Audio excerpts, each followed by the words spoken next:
l'uranium, le placement en uranium. On va forcément parler d'énergie nucléaire. Et cette semaine, comme la semaine dernière, je ne suis pas seul. Je suis accompagné de Yann Héricotte, que je salue et auquel je souhaite la bienvenue dans notre webinaire. Bonjour tout le monde, bonjour Régis. Merci de m'accueillir sur ta chaîne et sur ton webinaire. Et alors, Yann est responsable de la vente France, c'est peut-être même un peu plus large que ça, pays francophone, tu vas le dire, chez Ouais, Yann Suisse ETF, romande, pardon. en plus de la France. Donc la partie francophone D'accord. de la Suisse. La partie francophone de la Suisse, ouais.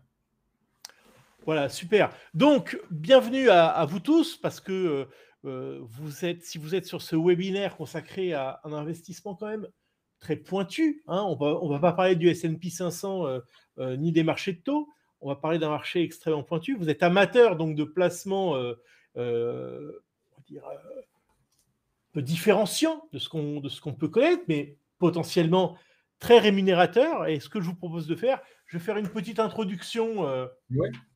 modestement, et puis je laisserai la parole à Yann, et je vous donnerai la parole également, évidemment, comme dans le chat. On pourrait peut-être même essayer quelque chose. Peut-être que si vous avez un micro, cher présent à ce webinaire, peut-être que vous pouvez intervenir en direct. Donc, l'histoire de l'uranium, c'est l'histoire de l'énergie nucléaire, et c'est une histoire qui a commencé dans les années 50 avec un premier réacteur expérimental aux États-Unis. On voit seulement, il faut attendre les années 60 pour voir apparaître les premiers réacteurs centrales, les premiers réacteurs pour l'énergie, pour l'alimentation électrique civile, en France en premier, en Italie, puis Allemagne et Japon. Devant l'envolée des cours du pétrole des années 70, le monde entier fait le choix de l'énergie nucléaire. Et c'est un choix qui a été de nombreuses fois contrarié par les manifestations d'écologistes anti-nucléaires. Ils ne sont pas tous anti-nucléaires, mais quand même un grand nombre. Et aussi arrêté, freiné dans le développement par des accidents qui ont été certains très médiatiques, certains très graves, ou les deux. On a par exemple en 75 l'arrêt de la construction de la centrale de Wil, vous m'excusez pour l'accent, c'est une centrale en Allemagne suite aux manifestations. En 79, l'accident, je crois que ça a donné ça a donné lieu à un film de 3 Mile Island en Pennsylvanie, accident de niveau 5 dans l'échelle internationale des événements nucléaires, qui démarre à 0 et qui va jusqu'à 7, et qui a occasionné l'arrêt de la filière aux États-Unis. En 86, si vous avez mon âge, vous vous en souvenez, Tchernobyl qui était de niveau 7, donc niveau maximum, et l'Italie, suite à Tchernobyl, a décidé de mettre fin à son programme nucléaire. En 93, c'est l'apogée du nucléaire dans la production d'électricité. On atteint 17%. Aujourd'hui, on est tombé à 10%. Donc, on a vécu un recul de la part du nucléaire dans les énergies. En 2004, la Finlande a la bonne idée de lancer la construction de son EPR. En tout cas, à l'époque, c'était une bonne idée. Et relance du programme. Mais en 2011, on a Fukushima, lui aussi de niveau 7, et qui occasionne l'arrêt des programmes nucléaires en Allemagne, en Belgique, en Suisse, à Taïwan. Aujourd'hui, 438 réacteurs sont en fonction, 60 sont en construction et 103 sont envisagés, dont, et je trouve ça vraiment la leçon que nous donnent les Japonais et que donnent les Japonais à la terre entière, c'est que depuis l'été dernier, le Japon réfléchit à relancer son programme de construction de centrales. L'électricité nucléaire, c'est aujourd'hui 4% de la production au Japon. C'était 30% avant Fukushima, et ils ont pour objectif de repasser à 20% d'ici 2030. Donc on est dans l'histoire, il y a beaucoup d'émotions autour de l'énergie nucléaire. C'est une histoire de stop and go depuis 70 ans, et on a le sentiment, en tout cas Yann va vous l'expliquer, qu'on est plutôt dans une période go que stop pour les prochaines années. Voilà, Yann, je te passe la parole, et je n'hésiterai pas à t'interrompre le cas échéant. Merci pour cette introduction, Régis. Bonjour à tous, du coup, encore une fois. Donc, comme Régis vous a dit, je m'appelle Yann. Donc, je suis en charge de la distribution chez ANETF pour la partie France et pour la Suisse donc romande.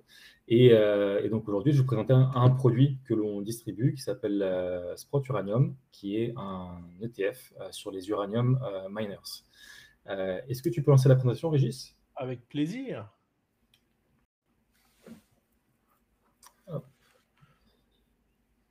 Je suppose que tout le monde voit la présentation. Normalement, tout le monde la voit là.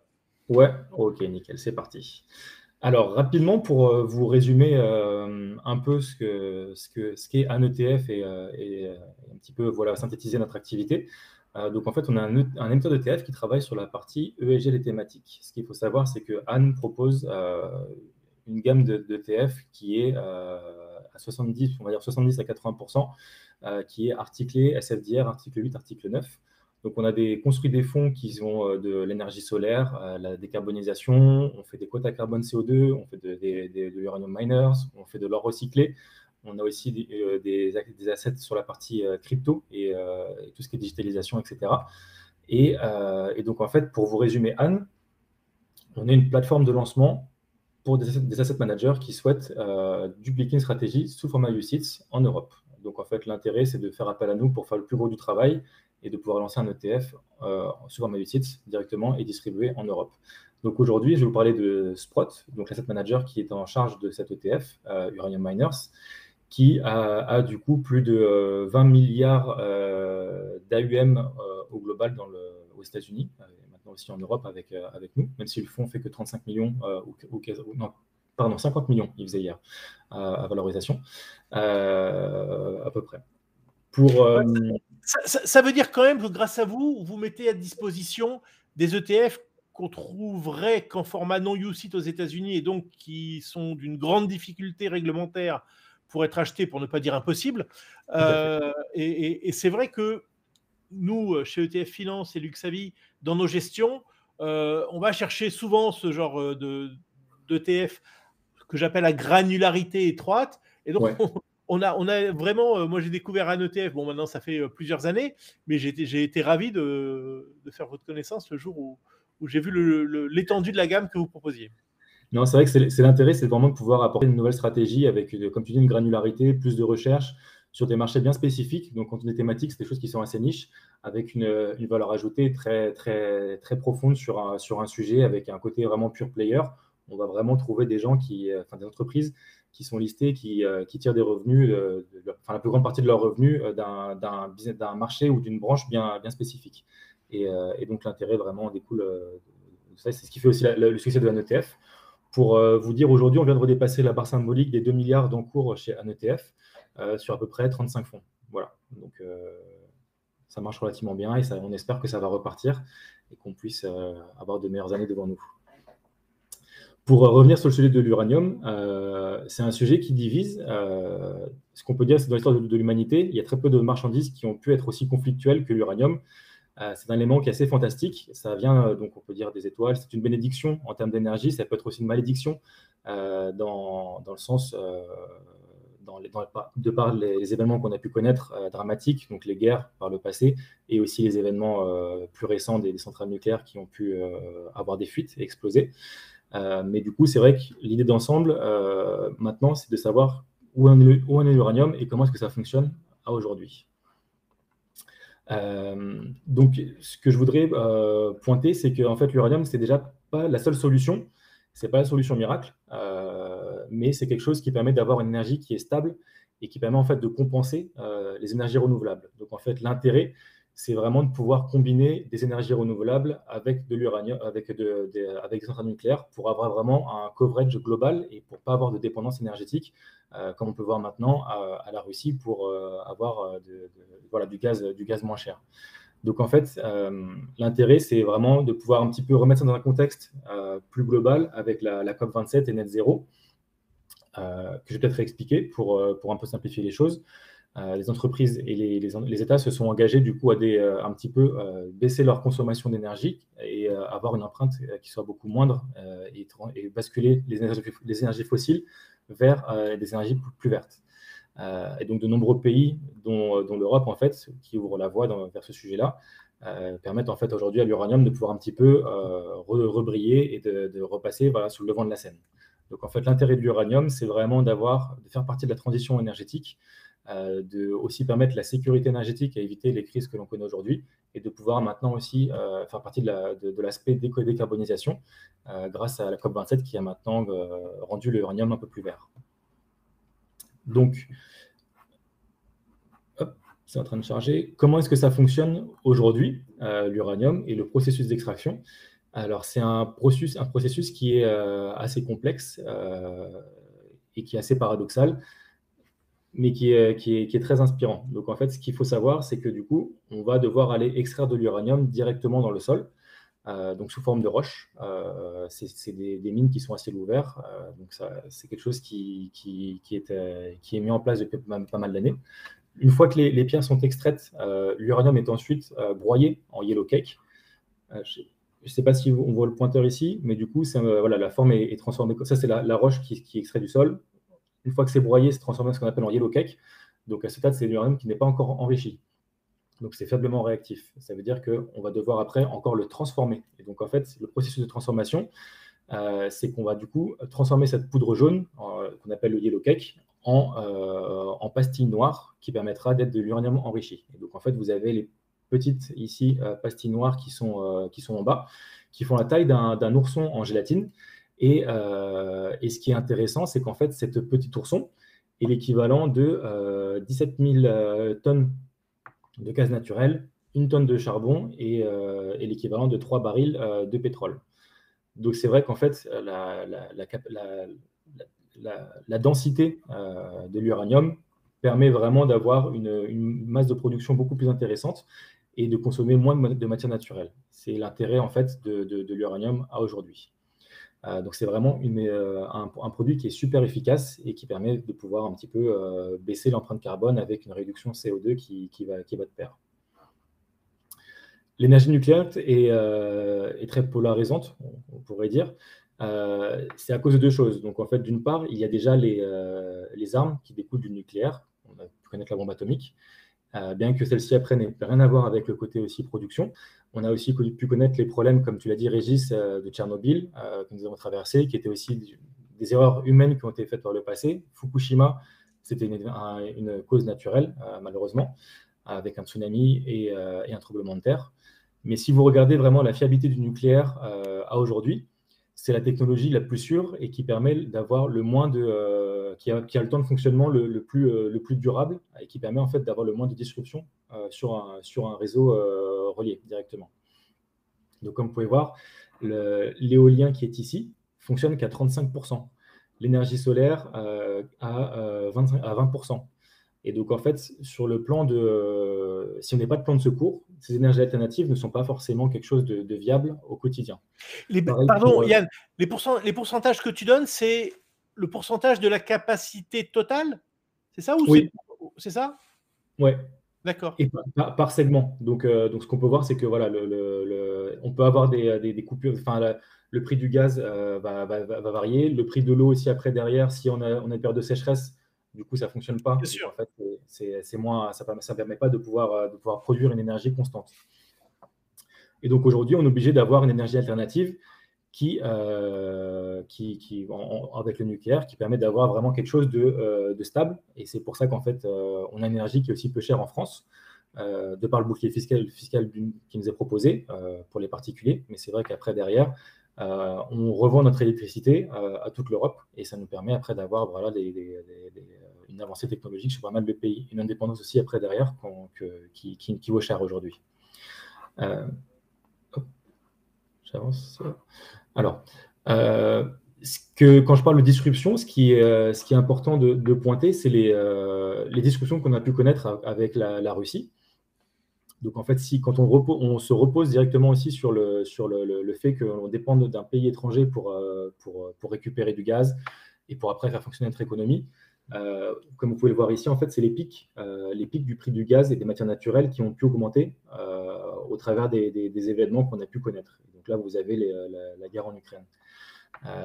Et donc, en fait, ce que j'ai trouvé récemment, c'est qu'il y a Bloomberg qui a publié un article en disant qu'en fait, l'Europe a dépensé 1 milliard de dollars supplémentaires depuis le début février 2022 à cause en fait de la guerre en Ukraine et de l'invasion donc de la Russie. Et ça a des coûts, ça a un impact sur toutes les couches de l'économie. Et c'est ce qui est important de le pointer, c'est que du coup, l'uranium et l'énergie nucléaire permettent de pallier en fait à cette dépendance énergétique d'un pays étranger. Donc en fait, je pense qu'en 2023, vraiment, ce qui va être l'essence même un petit peu du débat qui va être mis en avant, c'est vraiment la sécurité énergétique qui va être très dominante, je pense, et le fait que, comme on peut voir en France, on n'a jamais eu de problème jusqu'à présent, touchons du bois, mais l'énergie nucléaire est quelque chose de fiable et d'abordable. Et donc en fait, ça nous permettra, espérons à l'avenir, de pouvoir garantir notre indépendance énergétique. Alors, ce qu'il faut aussi après mettre en avant, qui est très important, c'est la mortalité dans la production en fait, du nucléaire. Ce qu'on peut voir, c'est qu'en fait, le charbon et les mines à charbon sont quelque chose qui ont un taux de mortalité qui est très important, contrairement au nucléaire, où du coup, c'est vrai que les mines d'extraction d'uranium sont pas automatisées, mais bon, c'est des grosses machines qui vont extraire. Vu que c'est radioactif, il y a des gens qui vont intervenir, mais qui sont protégés. Et on peut voir que du coup, le charbon est quelque chose de très, très, très nocif, d'une part pour la planète, mais aussi pour les gens qui travaillent dans ces mines de charbon, où le taux de mortalité est très important. Le seul point négatif après qu'on peut voir avec le nucléaire, c'est le côté stockage des déchets, qui est encore un sujet un peu tabou, souvent enterré et qui est aussi stocké directement sur site, directement sur place. Mais c'est encore un sujet qui va devoir s'améliorer. Qu'est-ce qui est enterré? C'est les déchets ou le sujet? Les déchets. Les déchets nucléaires. Donc voilà. En termes d'émissions de CO2, là, je pense que c'est sans doute le plus parlant. Une centrale nucléaire rejette très peu de CO2, parce que du coup, ça rejette de la vapeur d'eau dans l'atmosphère. Donc, toutes les colonnes de fumée que l'on peut voir, ce sont de la vapeur d'eau. Et ce que l'on peut voir, c'est que les centrales à charbon sont, encore une fois, et à gaz aussi, encore une fois, les plus nocives en termes d'émissions de CO2. Donc, c'est là où il y a vraiment un enjeu assez important pour le nucléaire, et ce qui permet de pouvoir vraiment garantir un peu la suite. Donc, 3 raisons de considérer, on va dire, l'uranium. Ce qu'on peut dire, c'est que les mineurs d'uranium peuvent être prêts à prendre des parts de marché dans le secteur de l'énergie. Ce qu'on peut voir, c'est qu'en fait, les mines d'uranium sont sous-représentées dans le secteur des actions au niveau de l'énergie, ce qui offre un potentiel de hausse assez important. Les mines d'uranium peuvent aussi compléter du coup un portefeuille déjà existant et sont sous-représentés. On est souvent exposé au pétrole, on est souvent aussi exposé à l'or, mais on n'a pas forcément des expositions comme ça aux minières d'or plutôt. On n'a pas forcément d'exposition aux minières d'uranium. Deuxième point, du coup, l'énergie nucléaire c'est beaucoup plus fiable, plus efficace, plus propre et plus sécurisée. Les politiques gouvernementales qui évoluent en faveur de l'énergie nucléaire vont pouvoir, du coup, en complément d'une source d'énergie renouvelable, c'est aussi un point, du coup, qui permet de pouvoir encenser le nucléaire à aujourd'hui. L'opinion publique est donc de plus en plus favorable pour le nucléaire. C'est ce qu'il faut noter. Donc l'offre actuelle au niveau de l'uranium ne répond pas du tout à la demande future. Ce qu'on peut voir, c'est qu'il y a une décorrélation complète pas complète, mais que je vais avancer par la suite, vous allez voir. C'est qu'en fait, la demande en uranium est beaucoup plus forte que la production actuelle. Donc en fait, il y a un vrai gap qui va devoir se combler pour pouvoir avancer dans ce sens. Et donc c'est là où on se rend compte qu'il y a des choses à faire et qu'il y a des perspectives qui peuvent être intéressantes. Voilà. Est-ce que...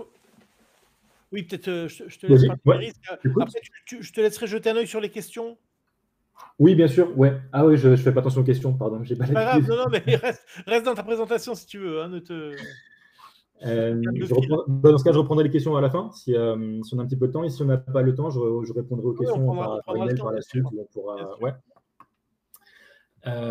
Donc, du coup, les risques potentiels du marché et qu'est-ce qui pourrait faire qu'aujourd'hui, l'uranium puisse éventuellement dérailler. Ce que l'on peut voir, c'est qu'en fait, les États-Unis sont en train de transformer et de faire la conversion de leurs centrales à charbon pour les transformer vers des centrales nucléaires. Donc, du coup, ce qui permettrait de baisser leur empreinte CO2. Donc, si quelque chose en fait se passe mal dans cette transformation, ça pourrait être un élément négatif, parce que du coup, c'est vrai que c'est un peu encore expérimental de pouvoir transformer une centrale à charbon vers le nucléaire. Mais du coup, c'est vrai que c'est un marché qui est beaucoup plus important, du coup, parce que c'est vrai qu'aux États-Unis, ils marchent beaucoup au charbon, et que si c'est un marché leader, et enfin, ici deviennent le marché leader de la transformation des centrales à charbon vers le nucléaire, ça permettrait d'avoir des perspectives qui soient beaucoup plus intéressantes. Ce qu'il faut aussi après noter, c'est qu'aujourd'hui, la Russie est encore partie prenante de l'uranium, parce que du coup, la Russie a un cycle d'enrichissement d'uranium qui est partie prenante du cycle de l'uranium. Et c'est vrai qu'en fait, ça va demander de devoir faire des modifications dans l'enrichissement et de déplacer ce système d'enrichissement de la Russie vers des nouveaux pays, potentiellement ramener ça dans les pays européens ou pouvoir après trouver des nouveaux partenaires pour pouvoir faire ça dans leurs pays respectifs. En termes de risque, il y a aussi après derrière le leader dans l'uranium qui vient de changer la direction. Donc c'est une entreprise kazakh, Kazatomprom. Le CEO actuel vient de démissionner et il y a un nouveau CEO qui va prendre le relais. Et donc c'est vrai qu'en fait, on ne sait pas dans quelle mesure le leader va pouvoir continuer à développer et à fournir les pays européens. Donc c'est quelque chose qui est aussi à prendre en considération.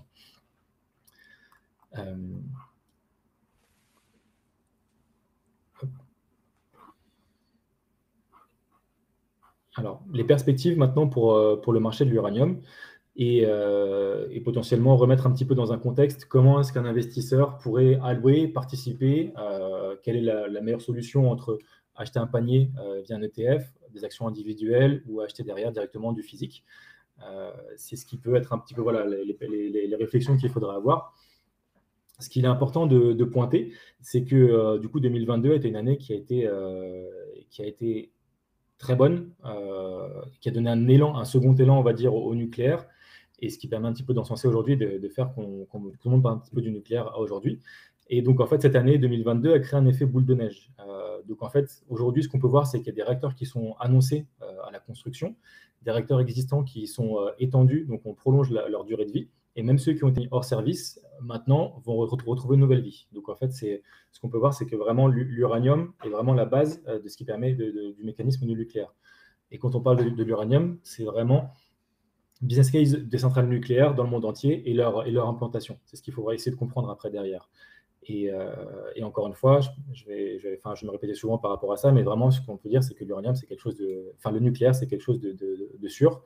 Et malgré les débats qu'on a pu avoir avec Fukushima, encore une fois, et Tchernobyl, en France, on est l'exemple même que la gestion d'un parc qui est bien rodé et pensé nous permet de pouvoir être indépendant énergétiquement et d'avoir et d'éviter les disruptions dans la production d'électricité. Ce qu'il ne faut pas ignorer après, du coup, aussi, c'est le côté développement politique. Du coup, en fait, il est vrai que la sécurité énergétique, maintenant, c'est quelque chose qui va aussi devoir être revu par l'Union européenne et par le monde entier. Ce qu'on peut voir, du coup, c'est vrai qu'avec la Russie, l'invasion en Ukraine, c'est quelque chose d'assez important, qui a pointé les failles du système en Europe. J'ai perdu mon fil, désolé. Et donc voilà. Donc en fait, l'idée, c'est vraiment d'avoir la charge de son destin en tant que pays et de pouvoir s'assurer de suffisamment d'approvisionnement énergétique pour ne pas que les prix que l'on voit aujourd'hui pour ce qui se passe sur le marché des professionnels, où du coup ça a des impacts vraiment encore une fois sur toutes les couches. C'est-à-dire que les boulangers, on entend le discours en France, ou même les restaurateurs qui demandent maintenant des factures qui ont plus que triplé et qui ne peuvent pas payer forcément qui peuvent pas payer directement la facture parce que le marché de l'énergie est beaucoup trop cher. Alors, tu parles d'indépendance, donc du coup, je vais rebondir sur la question de Georges. À partir du moment où la France ne produit pas d'uranium, est-ce qu'on peut réellement parler d'indépendance? Alors, on est dépendant mais la France ne produit pas de pétrole non plus, et on consomme quand même du pétrole. Donc après, on est dépendant de pays pour acheter la matière première à un prix du coup qui fluctue.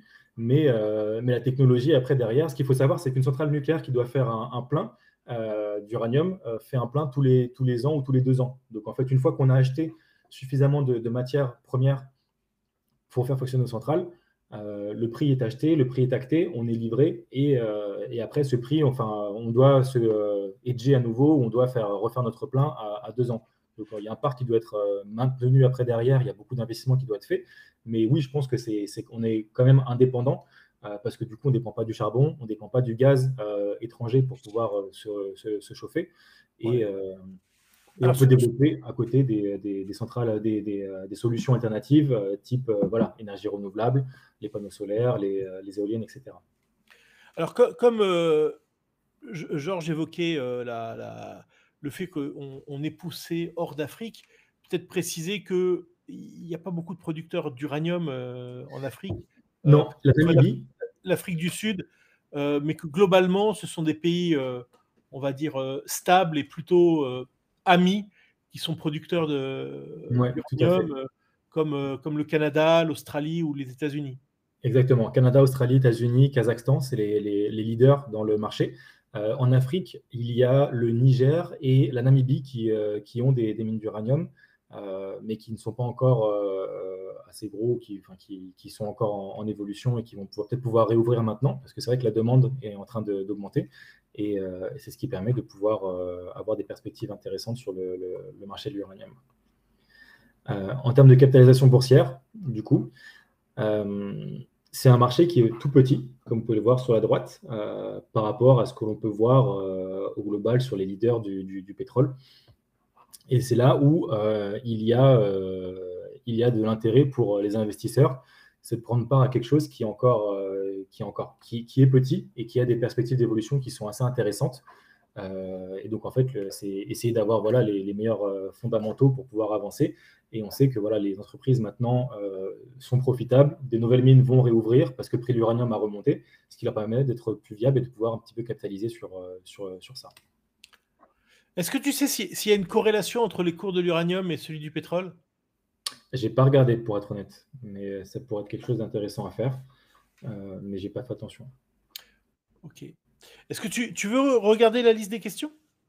Oui, bien sûr.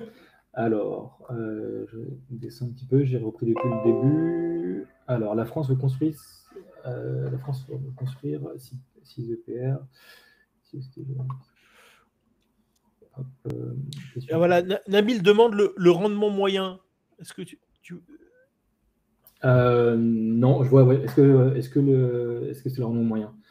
Non, ça c'est la market cap globale de tous les uranium miners confondus. Donc c'est vraiment c'est pas le rendement moyen, c'est leur Oui, valorisation. alors pardon, au moment où la question a été posée, il ne s'agissait pas de rendement d'un point de vue financier. Je pense que c'était le rendement énergétique. Enfin, je ne sais pas, peut-être Nabil, précisez votre question.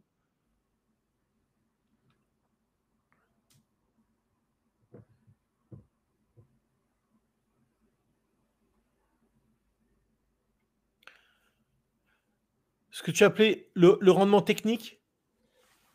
Ah, c'était peut-être sur la partie. C'était au moment où je t'ai, je crois, hein, où je t'ai posé la question.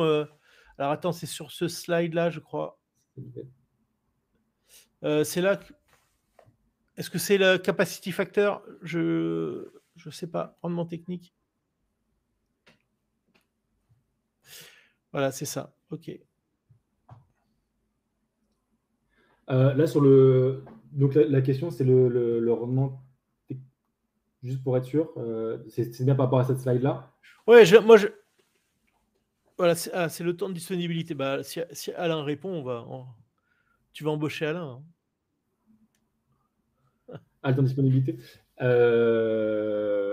là, on me pose une colle. Je suis. Ouais, je Ouais. ne sais pas si c'est en termes de temps ou en termes de capacité de production. Je pense que c'est capacité de production, à mon avis. C'est ce qui me semble le plus logique. Mais pour moi, c'est la capacité de production. Ce qui fait qu'en fait, un EPR est hors d'usage, c'est la maintenance, c'est le fait qu'il y ait une rotation après derrière sur la partie sécurité. Mais au global, une fois que quand en France, on voit que le parc est quand même relativement vieillissant, s'il avait été maintenu, il y a des chantiers qui sont faits et c'est la capacité de fournir par EPR après directement. Donc, une fois qu'une centrale nucléaire est lancée, la capacité de production, c'est 92% pour avoir du temps qui est en usage sur une durée après. Je n'ai pas la durée par contre, mais c'est. Alors, Pierre t'interroge sur, sur les ETF recommandés. Alors moi, je précise nos rôles respectifs avec Yann. Moi, j'ai une vision globale du marché. J'utilise tous les ETF qui sont cotés pour construire des portefeuilles et des stratégies et les mettre en œuvre pour des investisseurs privés ou à travers, soit en direct, soit à travers des conseillers financiers. Yann travaille chez un producteur d'ETF et donc il a parlé, il peut peut-être en dire encore quelques mots sur l'ETF qu'il propose sur Ouais. l'uranium. Alors nous, on a du coup Sprott Uranium qui a un Uranium Trust, donc qui est de l'uranium physique, qui est proposé directement à l'achat aux États-Unis, qui n'est pas disponible en France. Et avec Sprott Uranium, du coup, on a lancé nous un ETF qui donne accès directement aux minières d'uranium, mais qui a aussi un composant uranium physique. Ça veut dire qu'en fait, notre ETF a 75%, je dirais à peu près, d'uranium physique. Et du coup, nous avons le reste qui est devenu. Non, alors 75%, c'est les minières d'uranium et le reste, c'est l'uranium physique qui est détenu dans notre fonds directement. Donc en fait, notre fonds nous permet d'avoir directement, donne aux particuliers, aux professionnels, d'avoir accès au meilleur des deux mondes. Une partie qui est dans l'uranium physique et une partie qui est détenue directement sur les minières d'uranium et qui donne accès à ce marché qui est assez intéressant. Et ce qu'il faut savoir, c'est que les actions ont une capacité de rebond qui est plus importante que l'uranium physique. Donc c'est là où après ça permet de pouvoir un petit peu jouer le meilleur des deux mondes avec notre ETF. Après, on a des concurrents qui proposent aussi des ETF. Je peux les citer. Il y a GlobalX qui propose de l'uranium et c'est tout, à vrai dire. Donc il n'y a pas beaucoup d'acteurs qui travaillent dessus. C'est vraiment un marché de niche. Et de toute façon, la réglementation UCITS n'autorise pas l'exposition à une matière première physique. Donc vous pourrez à peu près jamais acheter de l'uranium dans votre portefeuille. Alors nous, l'intérêt, c'est vraiment d'avoir accès à ce trust. Et donc en fait, c'est à peu près 15% qui sont directement en... c'est ça, de manière diversifiée au sein d'une poche globale, ça c'est possible. Mais d'acheter une matière première en physique, c'est pas UCITS. Ouais. Track record de l'ETF, tu peux en parler? Tu as ça sous la main? Non, je ne l'ai pas préparé parce que j'avais plus fait un use case sur la partie uranium et les perspectives. Ouais. Il nous reste encore un peu de temps ou on est arrivé au... Allez. Non, on peut prendre ce temps. Je pense que c'est important de parler des performances du produit. Alors, je ne les ai pas préparés pour être honnête parce que j'ai pas... Alors, attends, je regarde en même temps.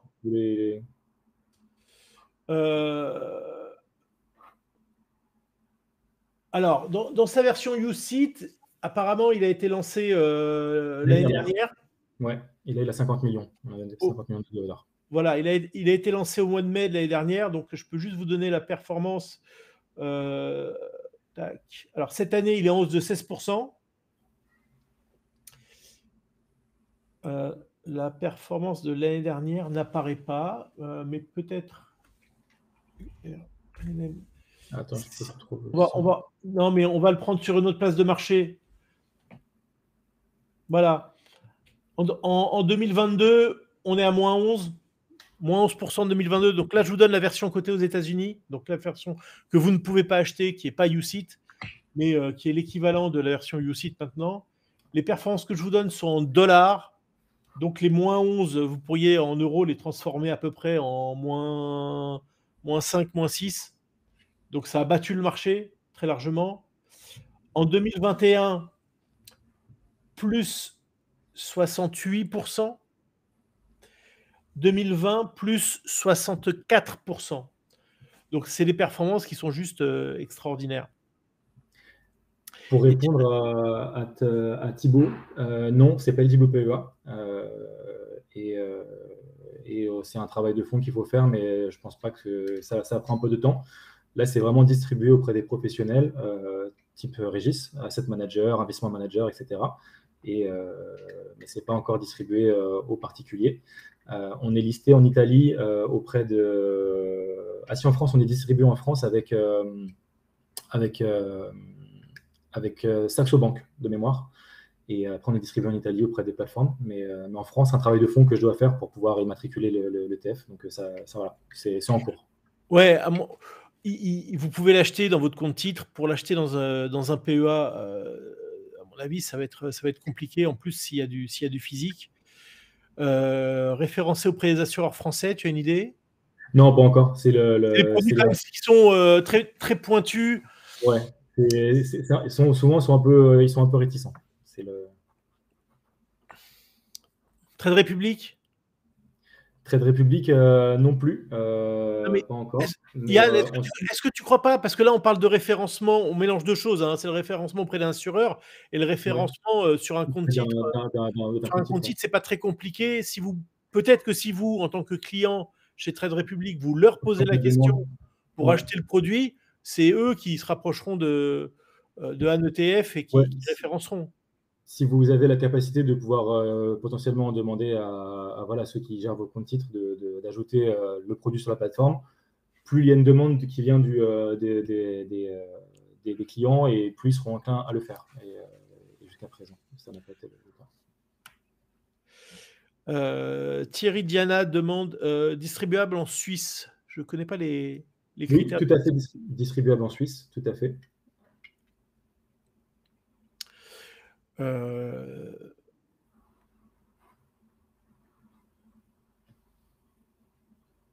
Ouais, pas en PEA, c'est une Ouais. évidence. Ouais. Non. Et merci Ouais, effectivement pour l'info sur Saxo. En général, ces spécialistes de la gestion de portefeuille en ligne on référence la totalité des ETF. Hein. C'est pas un problème en général. Ok, écoutez, est-ce qu'il y a d'autres questions? Yann, est-ce qu'il y a quelque chose que tu veux rajouter?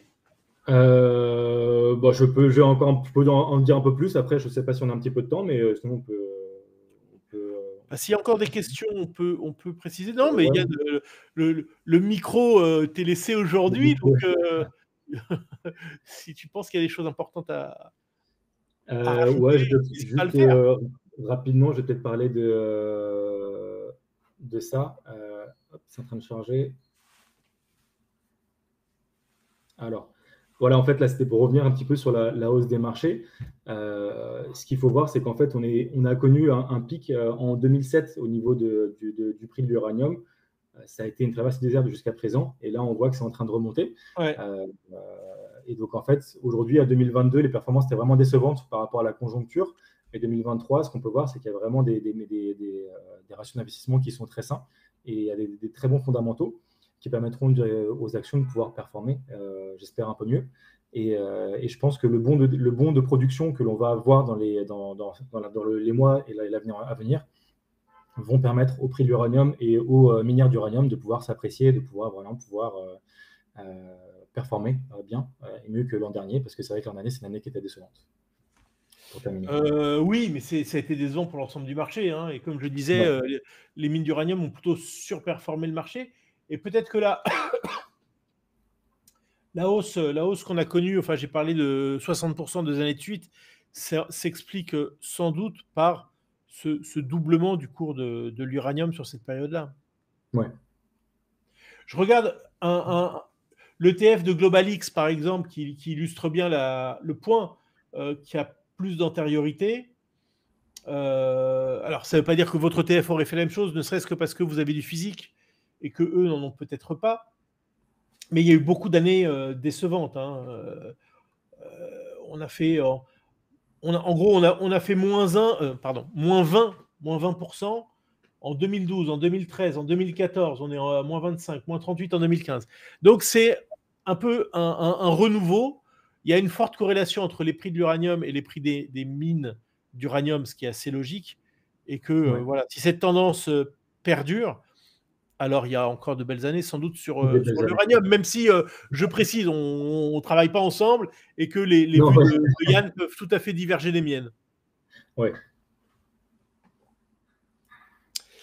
Oui, je peux vous envoyer une copie de la présentation si vous voulez, ou je peux la partager après derrière avec mes notes, et éventuellement sur en condensé, ce que j'ai pu dire. Absolument. Alors, vous recevrez un replay, comme je fais habituellement, de ce webinaire. Yann pourra vous envoyer le support. Je pense que ça ne pose aucun problème.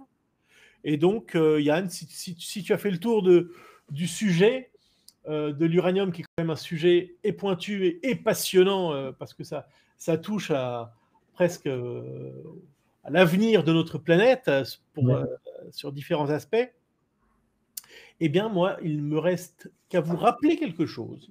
C'est qu'on on a démarré l'année sur les chapeaux de roue au niveau des webinaires, puisqu'on en a fait 4, un par semaine depuis le début de l'année.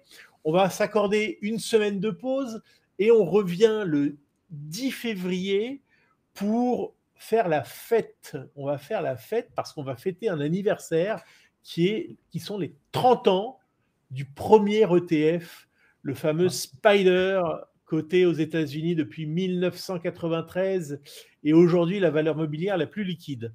Donc, revenez, toujours nombreux pour fêter cet anniversaire. Je vous raconterai un peu la genèse des ETF et l'histoire des ETF. Voilà, d'ici là, je vous souhaite un bon week-end, une bonne semaine. Yann, merci beaucoup pour ton intervention. Merci Régis de m'avoir donné la parole et bonne fin de journée, bon week-end à tout le monde. Bon week-end, à bientôt, 10 février. Au revoir. Bye.